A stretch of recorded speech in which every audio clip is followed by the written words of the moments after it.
ನಮಸ್ಕಾರ, CTV ನ್ಯೂಸ್ಗೆ ಸ್ವಾಗತ. ನಾನು ದೀಪಿಕಾ ಮಂಜುನಾಥ್. ಮೊದಲಿಗೆ ಮುಖ್ಯಾಂಶಗಳು. ಕೇಂದ್ರ ಸರ್ಕಾರದ ಅಕ್ಕಿಯಿಂದ ಕರ್ನಾಟಕದ ಕಾಂಗ್ರೆಸ್ ಅನ್ನಭಾಗ್ಯ. ಕೊಟ್ಟ ಮಾತಿನಂತೆ 10 ಕೆಜಿ ಅಕ್ಕಿ ವಿತರಣೆಗೆ ಕಾಂಗ್ರೆಸ್ ಸಿದ್ಧವಿದೆಯೇ? ಡಿಕೆಶಿ ಕಾಂಗ್ರೆಸ್ ಬಿಟ್ಟು ಬಂದಾಗ ಬೆಂಬಲದ ಮಾತು ನೋಡೋಣ ಎಂದ ಮಾಜಿ ಸಚಿವ CT ರವಿ. ಒಣಗುತ್ತಿರುವ ರಾಗಿ ಬೆಳೆ ಉಳಿಸಿಕೊಳ್ಳಲು ಶತಪ್ರಯತ್ನ. ದುಬಾರಿ ಬೆಲೆಯ ಟ್ಯಾಂಕರ್ ನೀರಿನ ಮೊರೆ ಹೋದ ಚಿಕ್ಕಬಳ್ಳಾಪುರ ರೈತರ ಕಷ್ಟ ಕೇಳುವವರ್ಯಾರು? ಪತ್ರಕರ್ತರ ನಿವೇಶನಗಳಿಗೆ ಮೀಸಲಿಟ್ಟ ಸ್ಥಳ ಮಾಯ. 2019ರಲ್ಲಿ ಭೂಮಾಪನ ಇಲಾಖೆಯಿಂದ ಸ್ಕೆಚ್ ತಯಾರಿಯಾಗಿದ್ದರು. ಸರ್ವೆ ನಂಬರ್ 44ರಲ್ಲಿ ಏಕಾಏಕಿ ಖಾಸಗಿ ವ್ಯಕ್ತಿಗಳ ಹೆಸರು ಪ್ರತ್ಯಕ್ಷಕ್ಕೆ ಗರಂ ಆದ ಬಾಗೇಪಲ್ಲಿಯ ಪತ್ರಕರ್ತರು. KSRTC ಬಸ್ಗೆ ದ್ವಿಚಕ್ರ ವಾಹನ ಡಿಕ್ಕಿ. ಬೈಕ್ನಲ್ಲಿ ಹಿಂಬದಿ ಕುಳಿತಿದ್ದ ವ್ಯಕ್ತಿ ಸ್ಥಳದಲ್ಲೇ ಸಾವು. ಸ್ಕೈ ವಾಕ್ ನಿರ್ಮಾಣಕ್ಕೆ ಸ್ಥಳೀಯರ ಒತ್ತಾಯಕ್ಕೆ ಕ್ಯಾರೆ ಅನ್ನದ ಅಧಿಕಾರಿಗಳು, ಶಾಸಕರು. ವಾರ್ತೆಗಳ ವಿವರ. ಪ್ರಧಾನಿ ನರೇಂದ್ರ ಮೋದಿ ಅವರ ಕೇಂದ್ರ ಸರ್ಕಾರದಿಂದ ಕಳಿಸುತ್ತಿರುವ 5 ಕೆಜಿ ಅಕ್ಕಿಯಿಂದಲೇ ಕರ್ನಾಟಕದಲ್ಲಿ ಕಾಂಗ್ರೆಸ್ ಸರ್ಕಾರದ ಮುಖ್ಯಮಂತ್ರಿ ಸಿದ್ದರಾಮಯ್ಯ ಅಧಿಕಾರ ನಡೆಸುತ್ತಿದ್ದಾರೆ ಎಂದು ಬಿಜೆಪಿ ರಾಷ್ಟ್ರೀಯ ಪ್ರಧಾನ ಕಾರ್ಯದರ್ಶಿ CT ರವಿ ತಾಕೀತು ಮಾಡಿದರು.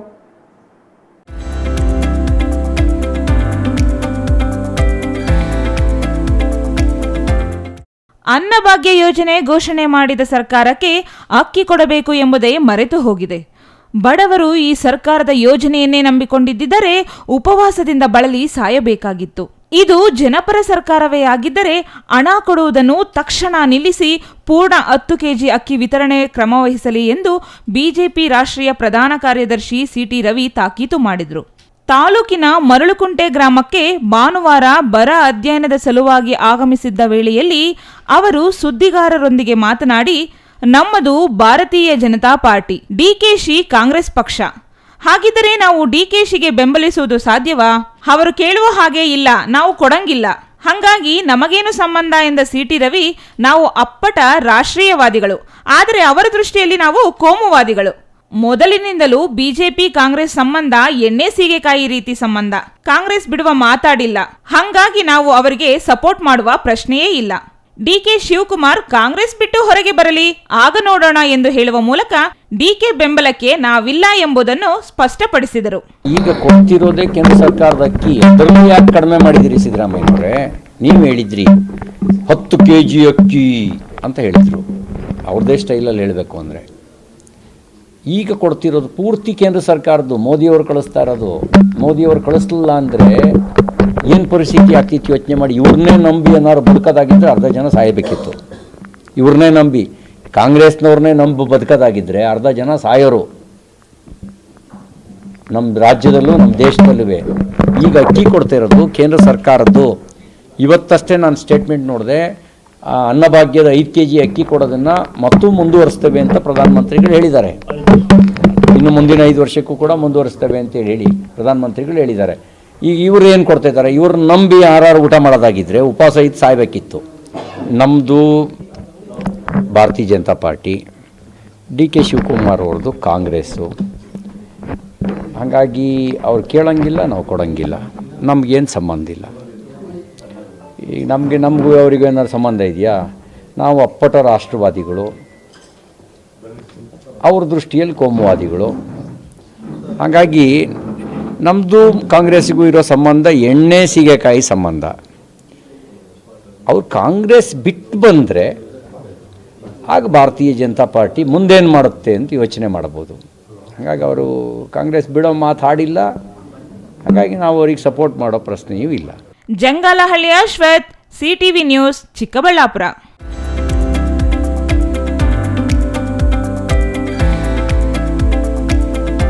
ಚಿಕ್ಕಬಳ್ಳಾಪುರ ಜಿಲ್ಲೆಯ 6 ತಾಲೂಕುಗಳು ತೀವ್ರ ಬರಪೀಡಿತವಾಗಿದ್ದು, ಬಿತ್ತಿದ್ದ ಬೆಳೆಗಳು ಒಣಗಿ ನಿಂತಿವೆ.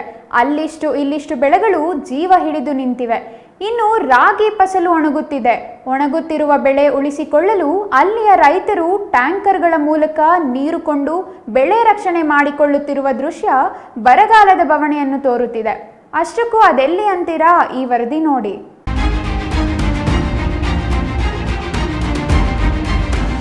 ಬೆಳೆದು ನಿಂತ ರಾಗಿ ಪೈರು. ಒಂದಷ್ಟು ಮಳೆ ಬಂದಿದ್ರೆ ರೈತರ ಹಸಿವು ನೀಗುತ್ತಿತ್ತು.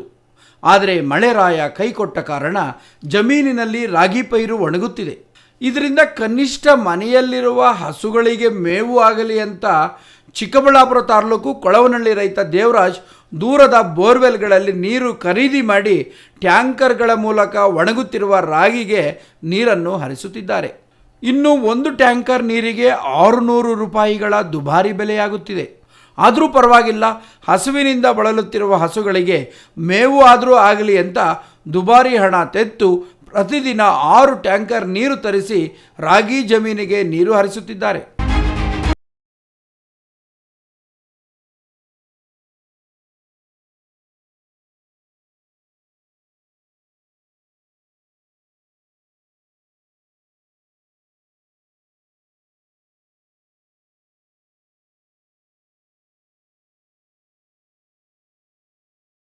ಜನರು ಎಲ್ಲಿಯಾದರೂ ಕೂಲಿಗೆ ಹೋಗಿ ದುಡಿದು ತಿನ್ನಬಹುದು.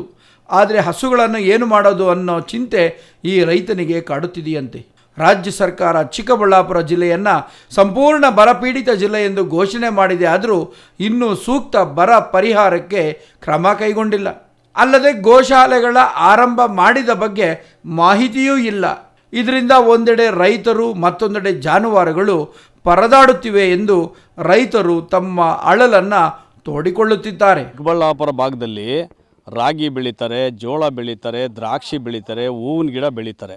ಅಂದರೆ ಕಾರಣ ಈ ಸಾರಿ ಏನಾಗಿದೆ ಅಂದರೆ ಮಳೆ ಇಲ್ಲ.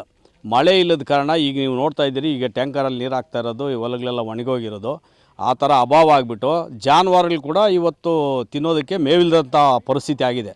ಕೊನೆ ಪಕ್ಷ ಜಾನುವಾರುಗಳಿಗೆ ಮೇವಿಗಾದರೂ ನಾವು ಒಂದು ಅನುಕೂಲ ಮಾಡ್ಕೊಳ್ಳೋಣ ಅಂತೇಳಿ 500 ರೂಪಾಯಿ 600 ರೂಪಾಯಿ ಕೊಟ್ಟು ಒಂದು ಟ್ಯಾಂಕರ್ಗೆ ನೀರುಗಳಾಗ್ತಾ ಇದ್ದಾರೆ ರೈತರು ಇಲ್ಲಿ ಈ ಭಾಗದಲ್ಲಿ. ಇಂಥ ಒಂದು ಪರಿಸ್ಥಿತಿ ನಮ್ಮ ಚಿಕ್ಕಬಳ್ಳಾಪುರ ಇಡೀ ಕರ್ನಾಟಕದಲ್ಲೇ ಇದೆ ಪರಿಸ್ಥಿತಿ. ಇಲ್ಲ ಅಂದರೆ ಚಿಕ್ಕಬಳ್ಳಾಪುರ ಅಂದರೆ ಇಲ್ಲಿ ಅತಿ ಹೆಚ್ಚಿನ ರೈತರು ಕಷ್ಟ ಶ್ರಮೆ ಪಡೋದ್ರಿಂದ ಇಲ್ಲಿ ಇವತ್ತು ನೀರುಗಳಿಲ್ಲದೆ ಭಾಳ ಕಷ್ಟ ಅನುಭವಿಸ್ತಾ ಇದ್ದಾರೆ ರೈತರು. Jangalahalli Ashwath, CTV news, Chikkaballapur. ಬಾಗೇಪಲ್ಲಿ ಪಟ್ಟಣದ ಪತ್ರಕರ್ತರಿಗೆ ನೀಡಲು ಮೀಸಲಿಟ್ಟಿದ್ದ ಸ್ಥಳವನ್ನು ಶ್ರೀಮಂತರಿಗೆ ನಿಯಮಬಾಹಿರವಾಗಿ ದುರಸ್ತಿ ಮಾಡಿಕೊಟ್ಟಿರುವುದರಿಂದ ಕೆರಳಿದ ಪತ್ರಕರ್ತರು ಭೂಮಾಪನ ಇಲಾಖೆಯ ಕಚೇರಿ ಮುಂದೆ ಧರಣಿ ಮಾಡಿ ತಮ್ಮ ಆಕ್ರೋಶವನ್ನು ವ್ಯಕ್ತಪಡಿಸಿದರು. ಸರ್ಕಾರಿ ಏನಿದೆ ಸರ್ ಇಲ್ಲಿ? ಕೆಂಪು ಜಮೀನು, ಕುಷ್ಕಿ ಜಮೀನು ಏನ್ ಸರ್ ಅರ್ಥ? ಅದಕ್ಕೆ ನಡೀರಿ ಸರ್, ಇವಾಗ ಹೋಗೋಣ. ಬಾಗೇಪಲ್ಲಿ ಪಟ್ಟಣಕ್ಕೆ ಸಮೀಪದ ಸರ್ವೆ ನಂಬರ್ 44ರಲ್ಲಿ ಪತ್ರಕರ್ತರ ನಿವೇಶನಗಳಿಗೆ ಅಂತ ಸ್ಥಳವನ್ನು ಮೀಸಲಿಡಲಾಗಿತ್ತು. ಈ ಸ್ಥಳದಲ್ಲಿ 2019ರಲ್ಲಿ ಭೂಮಾಪನ ಇಲಾಖೆಯ ಸರ್ವೇಯರ್ ಸ್ಕೆಚ್ ಮಾಡಿಕೊಟ್ಟಿದ್ದು, ಅದರಂತೆ ಸರ್ಕಾರದ ನಿಯಮಾವಳಿಗಳ ಪ್ರಕಾರ ಸರ್ಕಾರದ ಮಟ್ಟದಲ್ಲಿ ನಿವೇಶನಗಳ ಮಂಜೂರಾತಿಗೆ ಪ್ರಕ್ರಿಯೆ ನಡೆಯುತ್ತಲೇ ಇದೆ. ಒಂದಲ್ಲ ಒಂದು ನೆಪಗಳನ್ನು ಮುಂದಿಟ್ಟುಕೊಂಡು ನಿವೇಶನಗಳ ಕಡತವನ್ನು ವಾಪಸ್ಸು ಮಾಡುತ್ತಲೇ 4 ವರ್ಷಗಳನ್ನು ಕಳೆಯಲಾಗಿದೆ. ಆದರೆ ಈ ಸರ್ವೆ ನಂಬರ್ 44ರಲ್ಲಿ ಕಳೆದ ತಿಂಗಳವರೆಗೂ ಸರ್ಕಾರಿ ಭೂಮಿ ಎಂದು ಬರುತ್ತಿದ್ದು, ಪಹಣಿಯಲ್ಲಿ ಪ್ರಸ್ತುತ ಏಕಾಏಕಿ ಖಾಸಗಿ ವ್ಯಕ್ತಿಗಳ ಹೆಸರು ಕಾಣಿಸಿಕೊಂಡಿದೆ. ಸರ್ವೆ ನಂಬರ್ 44ರನ್ನು ದುರಸ್ತಿ ಮಾಡಿ ಹೊಸ ನಂಬರು ನೀಡಲಾಗಿದೆ. ಇದರಿಂದ ಪತ್ರಕರ್ತರ ನಿವೇಶನಗಳಿಗೆ ಸ್ಥಳವೇ ಇಲ್ಲದಂತೆ ಮಾಡಲಾಗಿದೆ. ಅಧಿಕಾರಿಗಳ ಹಣದಾಹವೋ ಪತ್ರಕರ್ತರ ನಿವೇಶನಗಳ ಕನಸಿನ ಆಸೆಗೆ ಎಳ್ಳು ನೀರು ಬಿಟ್ಟಂತಾಗಿದ್ದು, ಇದು ಪತ್ರಕರ್ತರ ಆಕ್ರೋಶಕ್ಕೆ ಕಾರಣವಾಗಿದೆ. ಈ ವಿಷಯ ತಿಳಿದ ತಕ್ಷಣವೇ ADLR ಕಚೇರಿಗೆ ಆಗಮಿಸಿದ ಪತ್ರಕರ್ತರು ತಮಗೆ ಮೀಸಲಿಟ್ಟಿರುವ ಸ್ಥಳವನ್ನು ತಮಗೆ ತೋರಿಸುವಂತೆ ಪಟ್ಟು ಹಿಡಿದಿದ್ದಾರೆ. ನೀವೇ ಕೊಟ್ಟಿರೋ ಸ್ಕೆಚ್ ಪತ್ರಕರ್ತರ ನಿವೇಶನಗಳಿಗೆ ಅಂತ 2 ವರ್ಷದಿಂದ ಟ್ರಾನ್ಸಾಕ್ಷನ್ ನಡೀತಾ ಇದೆ, ಕೊಯ್ಲು ಹೋಗೋದು ಬರೋದು ನಡೀತಾ ಇದೆ. ನಮ್ಗೆ ಜಾಗ ತೋರಿಸಿ ಅಂತ ನಾವು ಕೇಳಿದ್ವಿ ಸರ್. 2 ವರ್ಷ 19ರಿಂದ ಅದೇ ಆಲ್ಮೋಸ್ಟ್ 3-4 ವರ್ಷ ಆಯ್ತು. ನಾವೇ ನೀವು ಆರ್ಡರ್ ಮಾಡ್ಕೊಡಿ ಅಂತ ಕೇಳ್ತಾ ಇದ್ವಾ?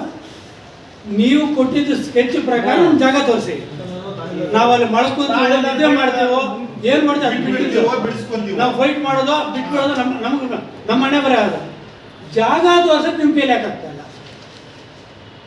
ಸರ್, ಸೋಮವಾರ ಬಿಡಿ. ಮಧ್ಯಾಹ್ನದಿಂದ ನಾವು ಕೇಳ್ತಾ ಇದ್ದೀವಿ. ಮಧ್ಯಾಹ್ನದಿಂದ ಎಷ್ಟು ಜನ ಪತ್ರಕರ್ತರು ಹೋಗಿದ್ದಾರೆ? ಈಗ ಅಷ್ಟಿರ್ಲಿ, ಬೇರೆಯವ್ರು ಯಾಕೆ ಏನಕ್ಕೆ ಅಲ್ಲಿ ಹೋಗಿ ಇದು JCB ನೀವು 4 ಗಂಟೆಯಿಂದ ಶಿವಶಂಕರ್ ಹೇಳ್ತಾ ಇದ್ದೀರಿ. ಗೊತ್ತಿಲ್ಲ ಅಂತಂದ್ರೆ ನೀವು ತಿಳ್ಕೊಬೇಕು. ಆರೋಗ್ಯವ್ರಿಗೆ ಹೇಳ್ತಾ ಇದ್ದೀರಿ 4 ಗಂಟೆಯಿಂದ ಬರ್ತಾನೆ ಇದ್ದಾರೆ ಅಂದ್ರೆ ನಮ್ಗೇನ್ ಮಾಡೋ ಕೆಲಸ ಇಲ್ಲ ಇಷ್ಟು ಜನಕ್ಕೆ ಪತ್ರಕರ್ತರಿಗೆ. ನೀವು 4 ಗಂಟೆಯಿಂದ ಕೆಲಸ ಏನಿದೆ ಸರ್? ನಿಮ್ಮ ಮಾತಿಗೆ ಬೆಲೆ ಇಲ್ಲ ಇಲ್ಲಿ. ಇನ್ಯಾರು ಗೌರವ ಕೊಡ್ತಾರೆ ಅವರು? ಅಲ್ಲದೆ ಹಣಕ್ಕಾಗಿ ಸರ್ಕಾರಿ ಭೂಮಿಯನ್ನು ಮಾರಾಟ ಮಾಡಿಕೊಳ್ಳಲಾಗಿದೆ ಎಂದು ತರಾಟೆಗೆ ತೆಗೆದುಕೊಳ್ಳಲಾಯಿತು. ಇನ್ನು ಈ ಸಮಯದಲ್ಲಿ ತಾಲೂಕು ಪತ್ರಕರ್ತರ ಸಂಘದ ಮಾಜಿ ಅಧ್ಯಕ್ಷ DN ಕೃಷ್ಣಾರೆಡ್ಡಿ, ಪತ್ರಕರ್ತರ ಸಂಘದ ಪ್ರಧಾನ ಕಾರ್ಯದರ್ಶಿ G ವೆಂಕಟೇಶ್, ಗೌರವಾಧ್ಯಕ್ಷ BR ಕೃಷ್ಣ, ಖಜಾಂಚಿ G ರಾಮಕೃಷ್ಣ, ಉಪಾಧ್ಯಕ್ಷ Siddiq, ಪತ್ರಕರ್ತರಾದ BT Chandrashekhar Reddy, GM Gurumurthy, Manikantha, SS Srinivas, S Shankar Rao, Abdul Karim Sab, BS Suresh, Munir, Gopal Reddy, Subbu, Manjunath, Ravindra, Ranganath, Suri ಸೇರಿದಂತೆ ಅನೇಕರು ಭಾಗವಹಿಸಿದ್ದರು. Subbu, CTV news, Bagepalli. ಅಲ್ಲಿ ಎಷ್ಟು ಉಳುಮೆ ಮಾಡಿದ್ದಾನೆ, ಎಷ್ಟು ಬೆಳೆದಿದ್ದಾನೆ, ಅವ್ನು ಎಲ್ಲಿ ಕೆಂಪು ಜಮೀನಿದೆ ನೋಡೋಣ. ರಿಪೋರ್ಟ್ ಆಗಿರೋದು ಡೂಪ್ಲಿಕೇಟ್ ಅಲ್ವಾ ಸರ್ ರಿಪೋರ್ಟ್ ಇದು? ಇದೀಗ ಚಿಕ್ಕದೊಂದು ವಿರಾಮದ ನಂತರ CTV ನ್ಯೂಸ್ ಮುಂದುವರಿಯುತ್ತದೆ. ನಮ್ಮ ಸುತ್ತಮುತ್ತಲಿನ ಕಂಡು ಕಾಣದ ಅದ್ಭುತ ಸ್ಥಳಗಳು, ನಿಗೂಢ ರಹಸ್ಯಗಳು, ಅಗೋಚರ ಸ್ಥಳಗಳು, ವ್ಯಕ್ತಿಗಳ ಚರಿತ್ರೆ, ಇತಿಹಾಸಗಳ ನಂಬಲಾರದ ತಿಳಿದಂತಹ ಪುರಾವೆಗಳ ವಿಶೇಷತೆಯ ಕಾರ್ಯಕ್ರಮವೇ ಈ ವಿಸ್ಮಯ ಲೋಕ. ಪ್ರತಿ ಭಾನುವಾರ ಸಂಜೆ 6:30ಕ್ಕೆ ನಿಮ್ಮ ನೆಚ್ಚಿನ CTV ನ್ಯೂಸ್ ಚಾನೆಲ್ನಲ್ಲಿ. ನವೆಂಬರ್ 14ರಂದು ಮಕ್ಕಳ ದಿನಾಚರಣೆಯ ಅಂಗವಾಗಿ ಕನ್ನಡ ಸಂಸ್ಕೃತಿಯನ್ನು ಬಿಂಬಿಸುವಂತಹ ಡ್ಯಾನ್ಸ್, ಫ್ಯಾಷನ್ ಶೋ, ಅಭಿನಯದ 2 ನಿಮಿಷಕ್ಕೆ ಮೀರದ ಮಕ್ಕಳ ವಿಡಿಯೋ ಮಾಡಿ ನಮಗೆ ಕಳುಹಿಸಿದಲ್ಲಿ CTVಯಲ್ಲಿ ನವೆಂಬರ್ 14ರಂದು ಪ್ರಸಾರ ಮಾಡಲಾಗುವುದು. ನಿಮ್ಮ ವಿಡಿಯೋಗಳನ್ನು ದಿನಾಂಕ 10ರೊಳಗೆ ನಮಗೆ ವಾಟ್ಸಪ್ ಮಾಡಿ. ನಮ್ಮ ವಾಟ್ಸಪ್ ಸಂಖ್ಯೆ 7483737466.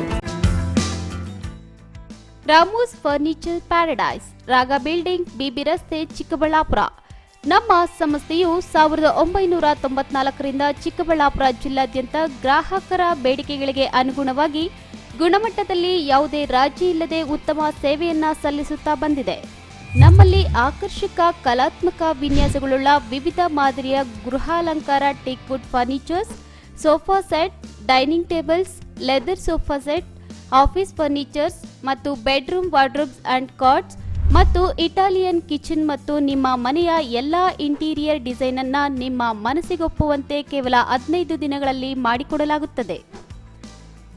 ಜರ್ಮನ್ ಯಂತ್ರೋಪಕರಣಗಳಿಂದ ಕೂಡಿದ ಸ್ವಂತ ಫ್ಯಾಕ್ಟರಿಯನ್ನ ಹೊಂದಿದ್ದು ಎಲ್ಲಾ ರೀತಿಯ ಗ್ರಾಹಕರ ಕೈಗೆಟುಕುವ ಬೆಲೆಗಳಿಗೆ ತಕ್ಕಂತೆ ಫರ್ನಿಚರ್ಸ್ ಹಾಗೂ ಇಂಟೀರಿಯರ್ ಅನ್ನ ಮಾಡಿಕೊಡಲಾಗುತ್ತದೆ. ಇನ್ನೇಕೆ ತಡ, ಹಿಂದೆ ಭೇಟಿ ಕೊಡಿ. ರಾಮೂಸ್ ಫರ್ನಿಚರ್ಸ್ ಪ್ಯಾರಡೈಸ್, ರಾಗ ಬಿಲ್ಡಿಂಗ್, BB ರಸ್ತೆ, ಚಿಕ್ಕಬಳ್ಳಾಪುರ.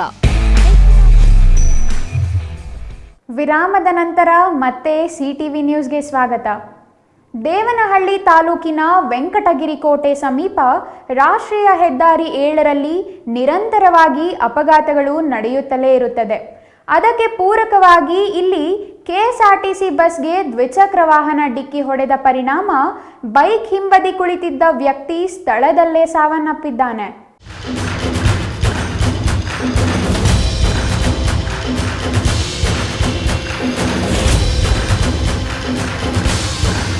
ಕೆಂಪೇಗೌಡ ಅಂತಾರಾಷ್ಟ್ರೀಯ ವಿಮಾನ ನಿಲ್ದಾಣಕ್ಕೆ ಸಮೀಪ ದೇವನಹಳ್ಳಿ ತಾಲೂಕಿನ ವೆಂಕಟಗಿರಿ ಕೋಟೆ ಗ್ರಾಮ. ಈ ಗ್ರಾಮದ ಮುಂದೆ ಹಾದು ಹೋಗಿರುವ ರಾಷ್ಟ್ರೀಯ ಹೆದ್ದಾರಿ 7. ಈ ರಾಷ್ಟ್ರೀಯ ಹೆದ್ದಾರಿ 7ರಲ್ಲಿ ದಿನಕ್ಕೊಂದು ಅಪಘಾತಗಳು ನಡೆಯುತ್ತಲೇ ಇರುತ್ತವೆ. ವಾರದಲ್ಲಿ 4-5 ಮಂದಿ ಸಾವನ್ನಪ್ಪುತ್ತಾರೆ.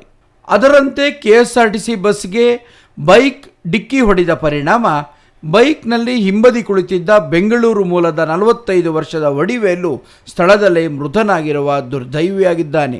ಇನ್ನು ಬೈಕ್ ಸವಾರ ಮಧು ಎಂಬುವವನಿಗೆ ಸಣ್ಣ ಪುಟ್ಟ ಗಾಯಗಳಾಗಿದ್ದು ಸ್ಥಳೀಯ ಆಸ್ಪತ್ರೆಗೆ ದಾಖಲು ಮಾಡಿರುತ್ತಾರೆ.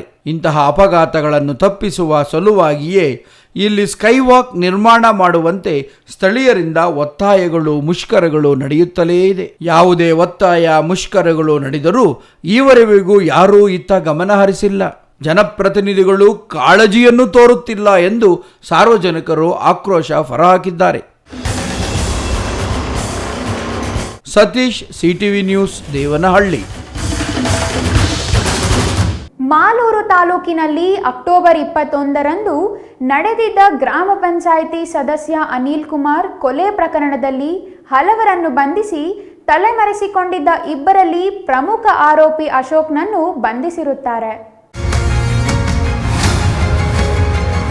ಕೋಲಾರ ಜಿಲ್ಲೆ ಮಾಲೂರು ತಾಲೂಕಿನಲ್ಲಿ ಕಳೆದ ಅಕ್ಟೋಬರ್ 21ರಂದು ಗ್ರಾಮ ಪಂಚಾಯಿತಿ ಸದಸ್ಯ ಅನಿಲ್ ಕುಮಾರ್ ಕೊಲೆಯಾಗಿತ್ತು. ಈ ಕೊಲೆಯನ್ನು ಮಾಡಿದ ಪ್ರತಿಯೊಬ್ಬರೂ ಪರಾರಿಯಾಗಿದ್ದರು. ಆದರೆ ಪೊಲೀಸರ ಪ್ರಯತ್ನದಿಂದ ಇವರಲ್ಲಿ 6 ಜನರನ್ನು ಬಂಧಿಸಲಾಗಿತ್ತು.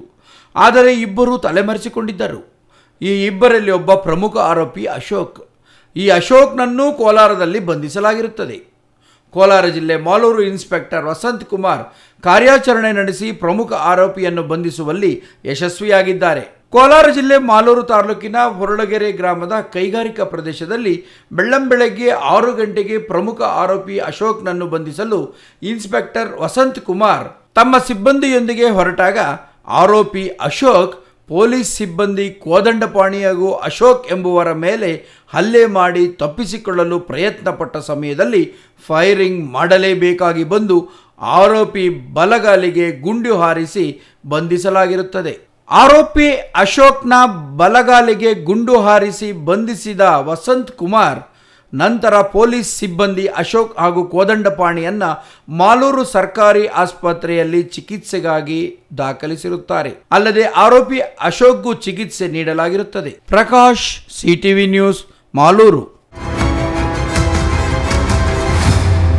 ರಾಜ್ಯದಲ್ಲಿ ಒಂದು ಕಡೆ ಬರ, ಮತ್ತೊಂದು ಕಡೆ ಗೃಹ ಜ್ಯೋತಿ ಗ್ಯಾರಂಟಿ ಸ್ಕೀಮ್ನಿಂದ ರೈತರಿಗೆ ಲೋಡ್ ಶೆಡ್ಡಿಂಗ್, ಇದರ ಜೊತೆಗೆ ಪೊಲೀಸ್ ಠಾಣೆಗೂ ಪವರ್ ಶಾಕ್ ಎದುರಾಗಿದ್ದು, ಮೊಬೈಲ್ ಟಾರ್ಚ್ ಬೆಳಕಿನಲ್ಲಿ ಪ್ರತಿದಿನ ಸಂಜೆ ವೇಳೆಯಲ್ಲಿ ಪೊಲೀಸರು ಕಾರ್ಯ ನಡೆಸುವಂತಾಗಿರುವ ಪರಿಸ್ಥಿತಿ ದೇವನಹಳ್ಳಿ ತಾಲೂಕಿನ ವಿಜಯಪುರ ಪೊಲೀಸ್ ಠಾಣೆಯಲ್ಲಿ ನಡೆದಿದೆ.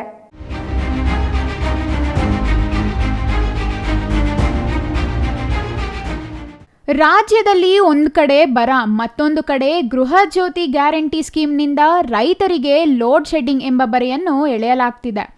ಮತ್ತೊಂದು ಕಡೆ ನಿರಂತರ ಜ್ಯೋತಿ ವಿದ್ಯುತ್ ಕೂಡ ಪಟ್ಟಣ ಪ್ರದೇಶಗಳಲ್ಲಿ ಕಟ್ ಮಾಡಲಾಗ್ತಿದೆ. ಅಂದರೆ ಸಾಮಾನ್ಯವಾಗಿ ರೈತರಿಗೆ ಮಾತ್ರವಲ್ಲದೆ ವಿದ್ಯುತ್ ಕಟ್ ಈಗ ಪಟ್ಟಣಕ್ಕೂ ಲಗ್ಗೆ ಇಟ್ಟಿದೆ. ಹೌದು, ಪೊಲೀಸ್ ಠಾಣೆಗೂ ಪವರ್ ಶಾಕ್ ಎದುರಾಗಿದೆ. ಇನ್ನು ದೇವನಹಳ್ಳಿ ತಾಲೂಕಿನ ವಿಜಯಪುರ ಪೊಲೀಸ್ ಠಾಣೆಯಲ್ಲಿ ಕರೆಂಟ್ ಕಟ್ನಿಂದ ಮೊಬೈಲ್ ಟಾರ್ಚ್ ಬಳಸುವಂತಾಗಿದೆ. ಪ್ರತಿದಿನ ಸಂಜೆ ವೇಳೆಯಲ್ಲಿ ವಿದ್ಯುತ್ ಕಟ್ ಮಾಡ್ತಿದ್ದು ಟಾರ್ಚ್ ಹಿಡಿದು ಪೊಲೀಸರು ಕೇಸ್ಗಳನ್ನು ಬರೆಯಬೇಕಿದೆ.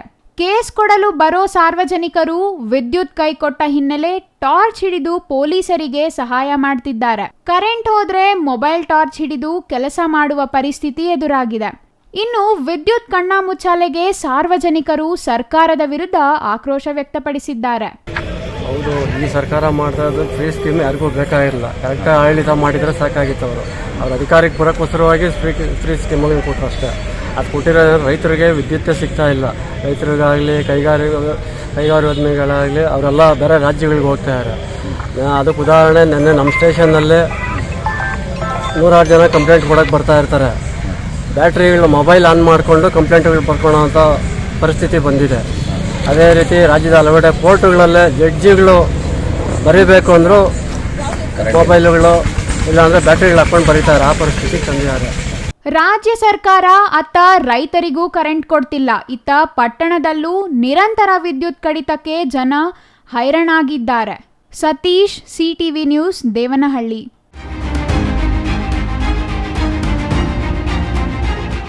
ವಿಜಯಪುರ ಪಟ್ಟಣದ ಇಂದಿರಾನಗರದ ಯುವಕರು ರಾಜ್ಯೋತ್ಸವವನ್ನು ಭುವನೇಶ್ವರಿ ಭಾವಚಿತ್ರಕ್ಕೆ ಪೂಜೆ ಸಲ್ಲಿಸುವ ಮೂಲಕ ಆಚರಣೆ ಮಾಡಿದರು. ಈ ಸಮಯದಲ್ಲಿ ನಾಡಗೀತೆಯೊಂದಿಗೆ ಗೀತೆಗಳನ್ನು ಹಾಡುವ ಮೂಲಕ ರಾಜ್ಯೋತ್ಸವಕ್ಕೆ ಗೌರವ ಸಲ್ಲಿಸಿದರು.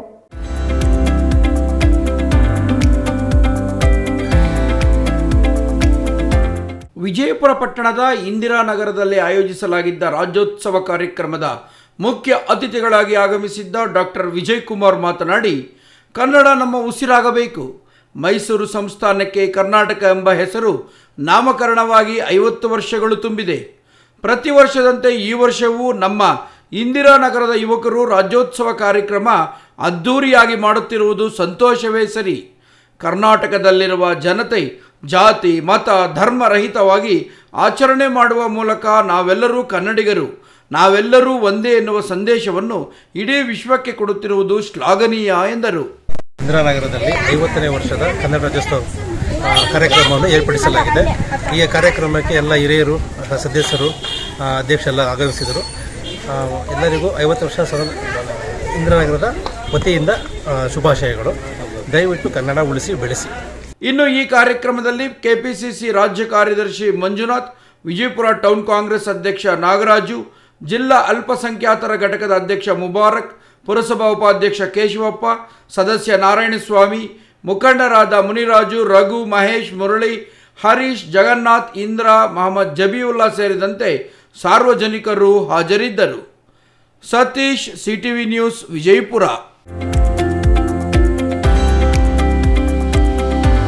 ರಾಜ್ಯದಲ್ಲಿ 223 ತಾಲೂಕುಗಳನ್ನು ಬರಪೀಡಿತ ಎಂದು ಘೋಷಣೆ ಮಾಡಿರುವುದು ಬಿಟ್ಟರೆ ಸರ್ಕಾರ ಬೇರೇನೂ ಮಾಡಿಲ್ಲ. ರಾಜ್ಯದ ಮುಖ್ಯಮಂತ್ರಿಗಳು ಅಧಿಕಾರ ಉಳಿಸಿಕೊಳ್ಳಲು ನಿತ್ಯವೂ ಮಾಡುತ್ತಿರುವ ಡಿನ್ನರ್ ಪಾರ್ಟಿಗಳಿಂದ ಹೊರಬಂದು ಬರದಿಂದ ನಲುಗಿರುವ ರೈತರ ಕಷ್ಟವನ್ನು ಆಲಿಸಲಿ ಎಂದು ಮಾಜಿ ಸಚಿವ ಸಿಟಿ ರವಿ ಸಿದ್ದರಾಮಯ್ಯ ಅವರನ್ನು ಒತ್ತಾಯಿಸಿದರು. ಶಿಡ್ಲಘಟ್ಟ ನಗರದ ಬಿಜೆಪಿ ಸೇವಾಸೌಧದಲ್ಲಿ ಏರ್ಪಡಿಸಿದ್ದ ಸುದ್ದಿಗೋಷ್ಠಿಯನ್ನು ಉದ್ದೇಶಿಸಿ ಮಾಜಿ ಸಚಿವ ಸಿಟಿ ರವಿ ಮಾತನಾಡಿ, ರಾಜ್ಯದ ಕಾಂಗ್ರೆಸ್ ಸರ್ಕಾರ ಬರದಿಂದ ಬಳಲಿರುವ ಜನರ ಕಣ್ಣೀರು ಒರೆಸದೆ ಕೇವಲ ಪಾರ್ಟಿಗಳಲ್ಲಿ ಬ್ಯುಸಿಯಾಗಿದೆ. ಖಾಲಿಯಾಗಿರುವ ಸರ್ಕಾರದ ಖಜಾನೆ ತುಂಬದೆ ಪಕ್ಷದ ಖಜಾನೆ ತುಂಬಿಸಲು ಹೊರಟಿದೆ. ಒಬ್ಬರು ಕುರ್ಚಿ ಉಳಿಸಿಕೊಳ್ಳಲು ಹೋರಾಟ ನಡೆಸುತ್ತಿದ್ದರೆ ಮತ್ತೊಬ್ಬರು ಕುರ್ಚಿ ಗಳಿಸಿಕೊಳ್ಳಲು ಹೋರಾಟ ಮಾಡುತ್ತಿದ್ದಾರೆ. ರೈತರ ನೆರವಿಗೆ ಸರ್ಕಾರ ಬಾರದಿದ್ದರೆ ಬಿಜೆಪಿ ಈ ವಿಚಾರದಲ್ಲಿ ಸದನದ ಒಳಗೆ ಹೊರಗೆ ಹೋರಾಟ ಮಾಡಲಿದೆ ಎಂದು ಆಕ್ರೋಶ ವ್ಯಕ್ತಪಡಿಸಿದರು. ರಾಜ್ಯದ ಜನತೆ 136 ಶಾಸಕರನ್ನು ಕಾಂಗ್ರೆಸ್ ಪಕ್ಷಕ್ಕೆ ನೀಡಿದ್ದರೂ ಸುಭದ್ರ ಆಡಳಿತ ನೀಡುವಲ್ಲಿ ವಿಫಲವಾಗಿದ್ದು 5 ತಿಂಗಳಲ್ಲೇ ಕಾಂಗ್ರೆಸ್ ಜನವಿರೋಧಿ ಸರ್ಕಾರವೆಂದು ಜನತೆಯ ಮುಂದೆ ಬೆತ್ತಲಾಗಿದ್ದಾರೆ. ಮುಖ್ಯಮಂತ್ರಿ ಕುರ್ಚಿ ಖಾಲಿ ಇಲ್ಲದಿದ್ದರೂ ಪದವಿಗಾಗಿ ಕಿತ್ತಾಟ ಮುಂದುವರೆದಿದ್ದು ಡಿನ್ನರ್ ಬ್ರೇಕ್ಫಾಸ್ಟ್ ಪಾರ್ಟಿಗಳಲ್ಲೇ ಕಾಲಹರಣ ಮಾಡುತ್ತಿದ್ದಾರೆ. ಮುಖ್ಯಮಂತ್ರಿ ಮತ್ತು ಜಿಲ್ಲಾ ಉಸ್ತುವಾರಿ ಸಚಿವರು ಕ್ಷೇತ್ರಗಳಿಗೆ ತೆರಳಿ ಬರ ಸಮೀಕ್ಷೆ ಕಾರ್ಯ ಕೈಗೊಳ್ಳಬೇಕು. ಪರಿಹಾರದ ಹಣವನ್ನು ಜನತೆಗೆ ವಿತರಿಸುವ ಕೆಲಸ ಮಾಡಲಿ ಎಂದು ತಮ್ಮ ಸಲಹೆ ನೀಡಿದರು. ಇನ್ನು ಮುಖ್ಯಮಂತ್ರಿ ಸಿದ್ದರಾಮಯ್ಯ ಹಂಪಿಯಲ್ಲಿ ಸೊಗಸಾಗಿಯೇ ನೃತ್ಯ ಮಾಡಿದ್ದಾರೆ. ಅವರಲ್ಲೂ ಕಲೆಯೂ ಇದೆ ಎಂಬುದು ಲೋಕಕ್ಕೆ ಗೊತ್ತಾಗಿದೆ. ನೃತ್ಯ ಮಾಡಿದ್ದು ತಪ್ಪಲ್ಲ, ಆದರೆ ಎಂತಹ ಸಮಯದಲ್ಲಿ ಮಾಡಿರೋದು ಎಂಬುದು ಮುಖ್ಯ. ಹಂಪಿಗೆ ಹೋದರೂ ಯಾವ ರೈತನ ಹೊಲಕ್ಕೂ ಹೋಗಿಲ್ಲ, ಅಲ್ಲಿ ಬರ ಅಧ್ಯಯನ ಮಾಡಿಲ್ಲ. ಒಂದು ಜನಪರ ಸರ್ಕಾರ, ಮಾನವೀಯ ಸರ್ಕಾರ ಹೇಗೆ ನಡೆದುಕೊಳ್ಳಬೇಕೋ ಹಾಗೆ ನಡೆದುಕೊಳ್ಳುತ್ತಿರುವುದು ದುರಂತ. ಸರ್ಕಾರದ ಒಂದು ಕೀಲಿ ಕೈ ಉಸ್ತುವಾರಿ ಸುರ್ಜೇವಾಲಾ, ಮತ್ತೊಂದು ಕೀಲಿ ವೇಣುಗೋಪಾಲ್ ಕೈಲಿದ್ದರೆ ಸಿದ್ದರಾಮಯ್ಯ ಏನು ಮಾಡ್ತಿದ್ದಾರೆ ಎಂದು ಟೀಕಿಸಿದರು. 136 ಶಾಸಕರಿದ್ದರೂ ಸರ್ಕಾರಕ್ಕೆ ಅಭದ್ರತೆ ಕಾಡುತ್ತಿದೆ. ರೈತರಿಗೆ 7 ತಾಸು ವಿದ್ಯುತ್ ನೀಡುತ್ತೇವೆ ಎಂದು ಹೇಳಿ 2 ತಾಸು ಕೂಡ ಕೊಡುತ್ತಿಲ್ಲ ಎಂದು ರೈತರು ಹೇಳುತ್ತಿದ್ದಾರೆ. ಟಿಸಿ ಹಾಕಿಸಿಕೊಳ್ಳಲು 2 ಲಕ್ಷ ಕೊಡಬೇಕು ಎಂಬ ಆದೇಶವನ್ನು ಕೂಡಲೇ ಹಿಂಪಡೆಯಬೇಕು ಎಂದು ಸರ್ಕಾರವನ್ನು ಆಗ್ರಹಪಡಿಸಿದರು. ಖಾಸಗಿ ಕಂಪನಿಗಳು ವಿಷಕಾರಿ ತ್ಯಾಜ್ಯ ನೀರು ಹೊರಬಿಡುತ್ತಿದ್ದು, ಈ ವಿಷಕಾರಿ ನೀರಿನ ಸೇವನೆಯಿಂದ ಗ್ರಾಮದ ಜನರು ಅನಾರೋಗ್ಯಕ್ಕೆ ತುತ್ತಾಗುತ್ತಿದ್ದಾರೆ. ಜಿಲ್ಲಾಡಳಿತ ಖಾಸಗಿ ಕಂಪನಿಗಳ ವಿರುದ್ಧ ಕ್ರಮ ಕೈಗೊಳ್ಳುವಂತೆ ನೊಸಗೆರೆ ಗ್ರಾಮ ಪಂಚಾಯಿತಿ ಅಧ್ಯಕ್ಷ ಕೆ ಚಂದ್ರಶೇಖರ್ ಗೌಡ ಒತ್ತಾಯಿಸಿದ್ದಾರೆ.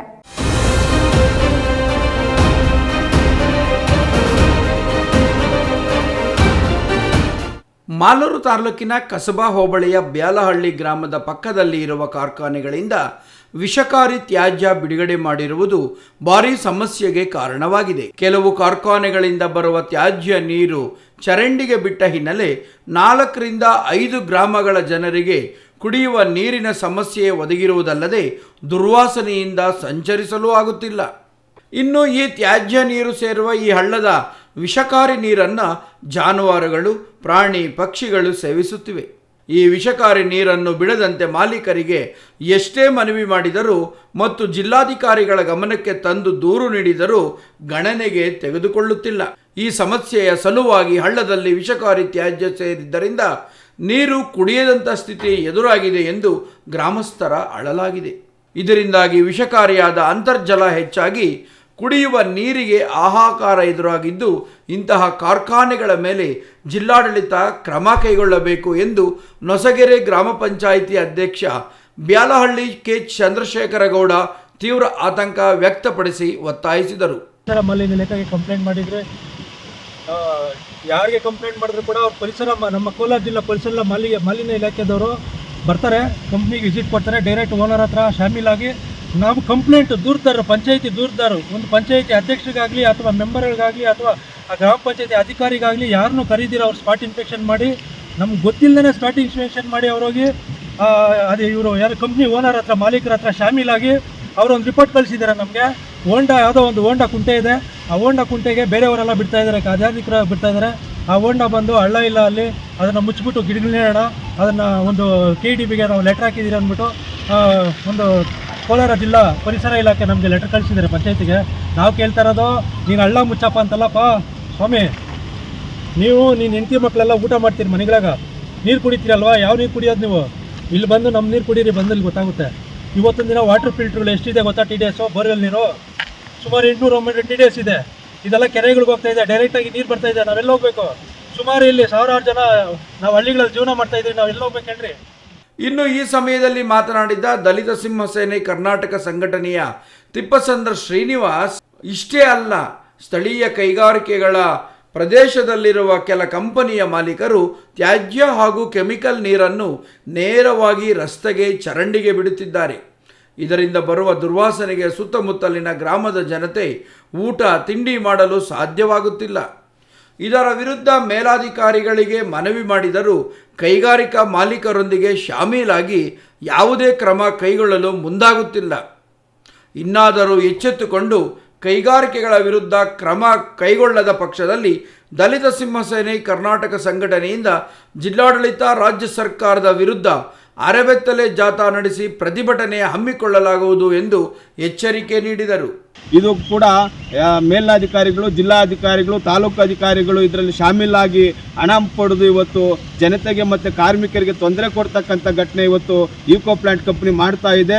ಆ ಮಾಲೀಕರು ಕೂಡ ಜಿಲ್ಲಾಧಿಕಾರಿಗಳ ಹತ್ರ ಮತ್ತು ಪರಿಸರ ಮಾಲಿನ್ಯ ಅಧಿಕಾರಿಗಳ ಹತ್ರ ಶಾಮೀಲಾಗಿ ಇವತ್ತು ರಾಜಾರೋಷವಾಗಿ ಇವತ್ತು ಗ್ರಾಹಕರ ಮೇಲೆ, ಕಾರ್ಮಿಕರ ಮೇಲೆ, ಸಾರ್ವಜನಿಕರ ಮೇಲೆ ದೌರ್ಜನ್ಯ ಮಾಡಿ ನಮ್ಮನ್ನು ಏನೂ ಕೂಡ ಮಾಡಲಿಕ್ಕೆ ಆಗಲ್ಲ ಅಂತೇಳಿ ಬೆದರಿಕೆ ಹಾಕಿರ್ತಕ್ಕಂಥ ಘಟನೆಗಳು ಕೂಡ ಇಲ್ಲಿ ನಡೀತಾ ಇದ್ದಾವೆ. ಇನ್ನು ಈ ಸಂದರ್ಭದಲ್ಲಿ ಗ್ರಾಮ ಪಂಚಾಯಿತಿ ಕಾರ್ಯದರ್ಶಿ Vishwanath, bill collector TV Nagesh ಸೇರಿದಂತೆ ಅನೇಕರು ಹಾಜರಿದ್ದರು. MP Prakash, CTV news, Malur. ಇದೀಗ ಚಿಕ್ಕದೊಂದು ವಿರಾಮದ ನಂತರ CTV ನ್ಯೂಸ್ ಮುಂದುವರಿಯುತ್ತದೆ. ನಮ್ಮ ಸುತ್ತಮುತ್ತಲಿನ ಕಂಡು ಕಾಣದ ಅದ್ಭುತ ಸ್ಥಳಗಳು, ನಿಗೂಢ ರಹಸ್ಯಗಳು, ಅಗೋಚರ ಸ್ಥಳಗಳು, ವ್ಯಕ್ತಿಗಳ ಚರಿತ್ರೆ, ಇತಿಹಾಸಗಳ ನಂಬಲಾರದ ತಿಳಿದಂತಹ ಪುರಾವೆಗಳ ವಿಶೇಷತೆಯ ಕಾರ್ಯಕ್ರಮವೇ ಈ ವಿಸ್ಮಯ ಲೋಕ. ಪ್ರತಿ ಭಾನುವಾರ ಸಂಜೆ 6:30ಕ್ಕೆ ನಿಮ್ಮ ನೆಚ್ಚಿನ CTV ನ್ಯೂಸ್ ಚಾನೆಲ್ನಲ್ಲಿ. ನವೆಂಬರ್ 14ರಂದು ಮಕ್ಕಳ ದಿನಾಚರಣೆಯ ಅಂಗವಾಗಿ ಕನ್ನಡ ಸಂಸ್ಕೃತಿಯನ್ನು ಬಿಂಬಿಸುವಂತಹ ಡ್ಯಾನ್ಸ್, ಫ್ಯಾಷನ್ ಶೋ, ಅಭಿನಯದ 2 ನಿಮಿಷಕ್ಕೆ ಮೀರದ ಮಕ್ಕಳ ವಿಡಿಯೋ ಮಾಡಿ ನಮಗೆ ಕಳುಹಿಸಿದಲ್ಲಿ CTVಯಲ್ಲಿ ನವೆಂಬರ್ 14ರಂದು ಪ್ರಸಾರ ಮಾಡಲಾಗುವುದು. ನಿಮ್ಮ ವಿಡಿಯೋಗಳನ್ನು ದಿನಾಂಕ 10ರೊಳಗೆ ನಮಗೆ ವಾಟ್ಸಪ್ ಮಾಡಿ. ನಮ್ಮ ವಾಟ್ಸಪ್ ಸಂಖ್ಯೆ 7473737466. ವಿರಾಮದ ನಂತರ ಮತ್ತೆ CTV ನ್ಯೂಸ್ಗೆ ಸ್ವಾಗತ. ಮತ್ತೊಮ್ಮೆ ಮುಖ್ಯಾಂಶಗಳು. ಕೇಂದ್ರ ಸರ್ಕಾರದ ಅಕ್ಕಿಯಿಂದ ಕರ್ನಾಟಕದ ಕಾಂಗ್ರೆಸ್ ಅನ್ನಭಾಗ್ಯ. ಕೊಟ್ಟ ಮಾತಿನಂತೆ 10 kg ಅಕ್ಕಿ ವಿತರಣೆಗೆ ಕಾಂಗ್ರೆಸ್ ಸಿದ್ಧವಿದೆಯೇ? DKಶಿ ಕಾಂಗ್ರೆಸ್ ಬಿಟ್ಟು ಬಂದಾಗ ಬೆಂಬಲದ ಮಾತು ನೋಡೋಣ ಎಂದ ಮಾಜಿ ಸಚಿವ CT ರವಿ. ಒಣಗುತ್ತಿರುವ ರಾಗಿ ಬೆಳೆ ಉಳಿಸಿಕೊಳ್ಳಲು ಶತಪ್ರಯತ್ನ. ದುಬಾರಿ ಬೆಲೆಯ ಟ್ಯಾಂಕರ್ ನೀರಿನ ಮೊರೆ ಹೋದ ಚಿಕ್ಕಬಳ್ಳಾಪುರ ರೈತರ ಕಷ್ಟ ಕೇಳುವವರ್ಯಾರು? ಪತ್ರಕರ್ತರ ನಿವೇಶನಗಳಿಗೆ ಮೀಸಲಿಟ್ಟ ಸ್ಥಳ ಮಾಯ. 2019ರಲ್ಲಿ ಭೂಮಾಪನ ಇಲಾಖೆಯಿಂದ ಸ್ಕೆಚ್ ತಯಾರಿಯಾಗಿದ್ದರು. ಸರ್ವೆ ನಂಬರ್ 44ರಲ್ಲಿ ಏಕಾಏಕಿ ಖಾಸಗಿ ವ್ಯಕ್ತಿಗಳ ಹೆಸರು ಪ್ರತ್ಯಕ್ಷಕ್ಕೆ ಗರಂ ಆದ ಬಾಗೇಪಲ್ಲಿಯ ಪತ್ರಕರ್ತರು. ಕೆಎಸ್ಆರ್ಟಿಸಿ ಬಸ್ಗೆ ದ್ವಿಚಕ್ರ ವಾಹನ ಡಿಕ್ಕಿ, ಬೈಕ್ನಲ್ಲಿ ಹಿಂಬದಿ ಕುಳಿತಿದ್ದ ವ್ಯಕ್ತಿ ಸ್ಥಳದಲ್ಲೇ ಸಾವು. ಸ್ಕೈವಾಕ್ ನಿರ್ಮಾಣಕ್ಕೆ ಸ್ಥಳೀಯರ ಒತ್ತಾಯಕ್ಕೆ ಕ್ಯಾರೆ ಅನ್ನದ ಅಧಿಕಾರಿಗಳು, ಶಾಸಕರು. ಇದಿಷ್ಟು ಈ ದಿನದ ಸುದ್ದಿ.